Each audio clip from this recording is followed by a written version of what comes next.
यहाँ पे क्वेश्चन दिया गया है 2x² प्लस 2x और माइनस 24। ठीक, इसमें हमें करना क्या है, इनके गुणांक निकाल लेना है और शून्यक निकाल लेना है, और गुणांक और शून्यक के बीच में जो संबंध है उसकी हमें जांच करनी है। ठीक, ये क्वेश्चन है। तो सबसे पहले हम निकालेंगे क्या, गुणांक। क्या, गुणांक। तो यहाँ पे हमें लिख देना है भैया गुणांक। गुणांक, तो यहाँ पे गुणांक के लिए यहाँ पे जो 2x² है प्लस 2x है माइनस 24। ठीक, इसकी हमें करना है तुलना किससे, ax² प्लस bx और प्लस c। ठीक, यानी कि जो व्यापक रूप होता है बहुपद का ax², ठीक, ax² प्लस bx और प्लस c, इससे तुलना में अगर करते हैं तो यहाँ पे a बराबर क्या आता है, 2 आता है। ठीक, b बराबर यहाँ पे 2 आता है, और यहाँ पे जो c बराबर आता है ये यहाँ पे आता है माइनस 24। अब ये हुआ इनके गुणांक। ठीक, ये क्या है, गुणांक। a बराबर 2, b बराबर 2 और c बराबर माइनस 24। यहाँ से मिला है माइनस 24, यहाँ से 2 प्लस में और 2 यहाँ भी प्लस में। ये तो हो गया गुणांक। अब हमें बताना है शून्यक। शून्यक, तो शून्यक के लिए, ठीक, इनको हमें दोबारा लिखना होगा शून्यक के लिए। तो यहाँ पे हमें लिख देना है 2x² 2x² और प्लस यहाँ पे 2x और माइनस 24, और यहाँ पे कर देना आगे बराबर 0। ठीक, क्योंकि हमें चाहिए शून्यक, यानी इनके हल चाहिए, मूल चाहिए। तो 24 दूना 48, 24 दूना 48। ठीक, अब दो संख्याएं ऐसी संख्या जिनको हम गुणा करें तो कितना आए, माइनस 48 आए। ठीक, 48 कहाँ से मिला है, इनको गुणा करके, 24 दूना 48। तो दो संख्या ऐसी जिनको गुणा करें तो कितना आए, माइनस 48 आए। ठीक, और जोड़ने घटाने पे कितना आए, 2 आए। तो संख्या कौन है, 8 और 6, 8 6 48, और 8 से 6 घटेगा तो आ जाएगा 2। ठीक, तो यहाँ पे ये संख्या है 8 और 6।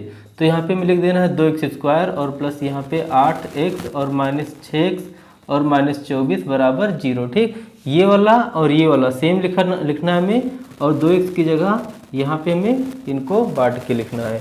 तो 8x आया प्लस में और 6x माइनस में। ठीक, 8x से 6x निकल जाएगा तो 2x आ जाएगा। ठीक, और 8 6 48 प्लस माइनस माइनस। ठीक, 8 6 48 आ जाएगा, कैसे, 24 दूना 48 तरीके से। अब यहाँ पे कॉमन कर लेना है। टोटल इसमें 3 पद थे, 1 2 3।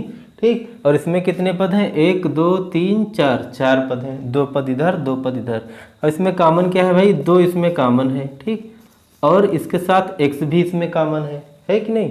तो यहाँ पे x भी बाहर कर लेना है। बचा का यहाँ पे 1x बचेगा, क्योंकि 2x का x से गुणा करेंगे तो ये 2x x² आ जाएगा, और प्लस यहाँ पे 4 दूनी 8, यानी कि यहाँ पे 4 बच रहा है। ठीक, अब यहाँ पे दोनों में माइनस है, यहाँ भी कॉमन करना है।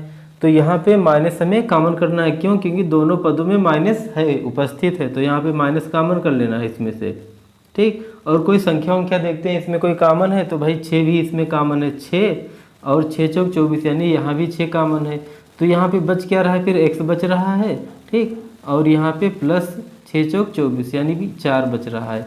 अब इनको अगर गुणा करेंगे तो हम यहीं पहुँचेंगे, प्लस माइनस माइनस, और 6 का गुणा x से तो इधर 6x आएगा, और प्लस माइनस माइनस 6 चौक 24। ठीक, कोई दिक्कत। अब यहाँ पे इसमें भी दोनों कॉमन है, बाहर कर लेना है इनको, x प्लस 4 को, बचा का इधर 2x और माइनस 6, इनको भी कर देना है ब्रैकेट में, और यहाँ पे बराबर 0 लगाते रहना है।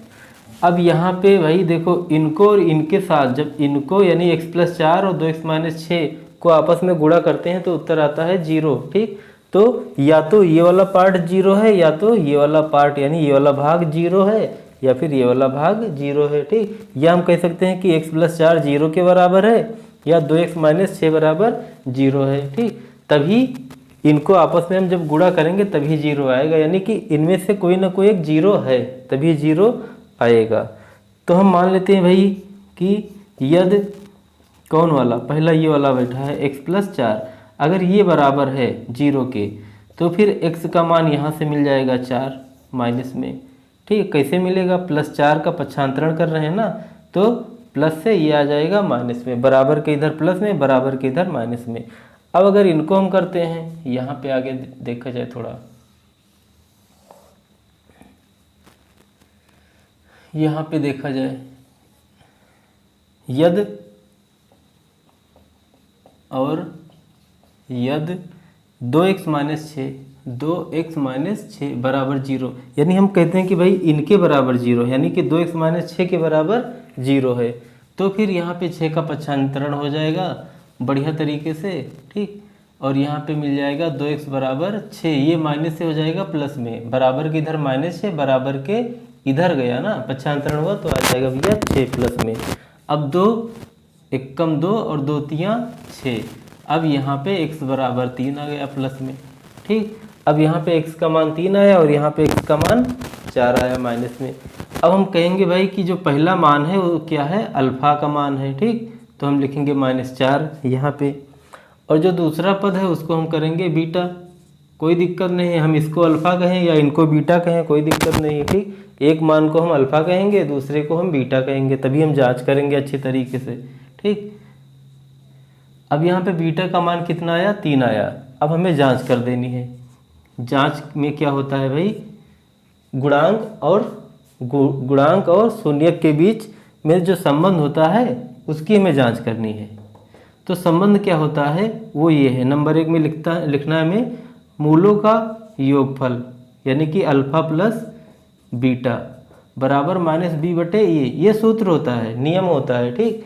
अल्फ़ा प्लस बीटा बराबर -b/a, यानी कि मूलों का योगफल वो बराबर रहेगा किसके बराबर, -b/a के बराबर। -b और a ये क्या है, गुणांक हैं, और इसमें हमें मान रख देना है सीधा सीधा।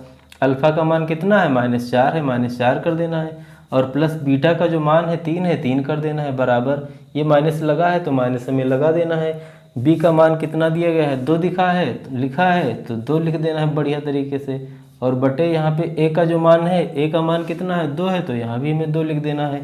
अब यहाँ पे 2 1 कम 2 और 2 1 कम 2, यहाँ पे -4 और +3, तो यहाँ पे आंसर कितना आएगा, -4 और +3 -1 आएगा, और यहाँ पे -1/1 आ रहा है इधर से, तो -1/1 का मतलब क्या हुआ, -1 हुआ, यानी कि दोनों तरफ बराबर आया, ठीक। इसका मतलब यही हुआ, हम अभी तक सवाल सही किए हैं। अब दूसरा जांच करना है इसमें। दूसरे में क्या होता है, मूलों का गुणनफल, यानी कि अल्फ़ा इंटू बीटा, ये किसके बराबर होता है, c/a के बराबर होता है। यहाँ पे क्या होता है, अल्फ़ा प्लस बीटा बराबर -b/a, और दूसरे में क्या होता है, अल्फ़ा इंटू बीटा बराबर c/a, कोई दिक्कत नहीं है।